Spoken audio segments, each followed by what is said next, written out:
गरीब समझकर पत्नी ने शोरूम से भगाया। कोलकाता के मर्सिडीज शोरूम के कांच के दरवाजे पर जब एक फटा पुराना कुर्ता पायजामा पहने आदमी दाखिल हुआ तो सबकी नज़रें उसकी तरफ उठ गईं।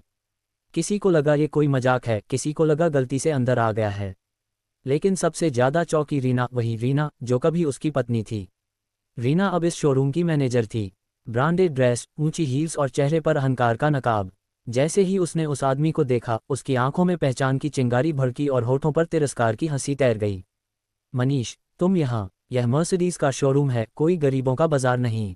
बाहर निकलो। दो सेल्समैन तुरंत उसकी तरफ बढ़े। रीना ने हाथ से इशारा किया, इसे बाहर करो। मनीष ने ना रीना की आंखों में देखा, ना सेल्समैन की तरफ। बस हल्की सी मुस्कान उसके चेहरे पर उभरी।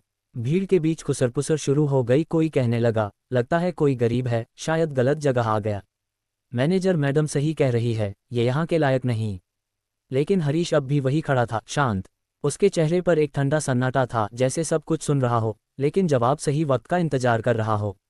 रीना और भड़क गई, मनीष, तुम यहाँ कार लेने आए हो? यहाँ खड़े होने की भी तुम्हारी औकात नहीं है। याद है जब मैंने तुम्हें छोड़ा था तब भी तुम्हारे पास कुछ नहीं था और आज भी तुम्हारे पास कुछ नहीं है। हरीश की आंखों में जैसे अतीत की परछायां उतर आईं। 8 साल पहले की वो कड़वी रात उसके सामने तैरने लगी कि असली दौलत मेहनत और धैर्य होती है और तुमने वह सब पा लिया जो मैंने सपनों में देखा था। उसकी आंखों से आंसू बह निकले। उसने आगे बढ़कर कहा, क्या तुम मुझे एक मौका दोगे? क्या हम फिर से? मनीष ने उसे बीच में ही रोक दिया।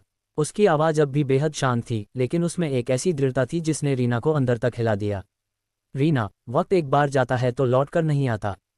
तुमने मेरा साथ उस वक्त छोड़ा जब मैं टूटा हुआ था, जब मुझे किसी के कंधे की जरूरत थी। तुमने मेरी गरीबी देखी लेकिन मेरे हौसले को कभी नहीं देखा। और आज जब मैं ऊपर हूं तब तुम मेरे पास लौटी हो। लेकिन अब तुम्हारे लिए मेरी जिंदगी में कोई जगह नहीं है। रीना सुबकते हुए बोली, मनीष, मैं सच में पछता रही हूँ। मैंने बहुत बड़ी गलती की। मनीष उसकी तरफ देखा, लेकिन उसकी आंखों में सिर्फ करुणा थी। रीना, जिंदगी गलती का मौका देती है, लेकिन हर गलती की सजा भी देती है। तुम्हारे लिए ये सजा है कि आज तुम देख रही हो, जिसे तुमने ठुकराया था वही आदमी आज शोरूम का मालिक है।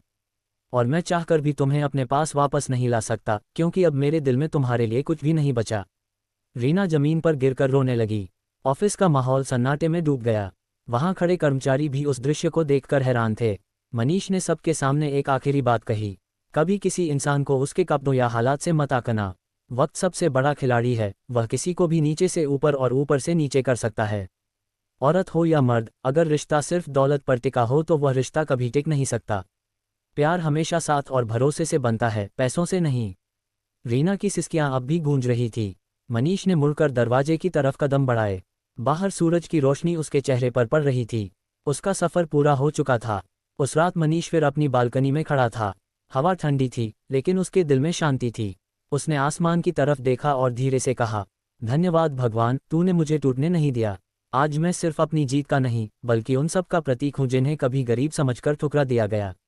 उसकी आंखों में चमक थी, ये चमक सिर्फ पैसों की नहीं, बल्कि आत्मसम्मान की थी। रीना अकेले अपने कमरे में बैठी थी। उसके पास था सिर्फ पछतावा। उसने आईने में खुद को देखा और बुदबुदाए, प्यार कभी पैसों से नहीं मापा जाता। काश मैंने यह बात पहले समझ ली होती, लेकिन अब बहुत देर हो चुकी थी।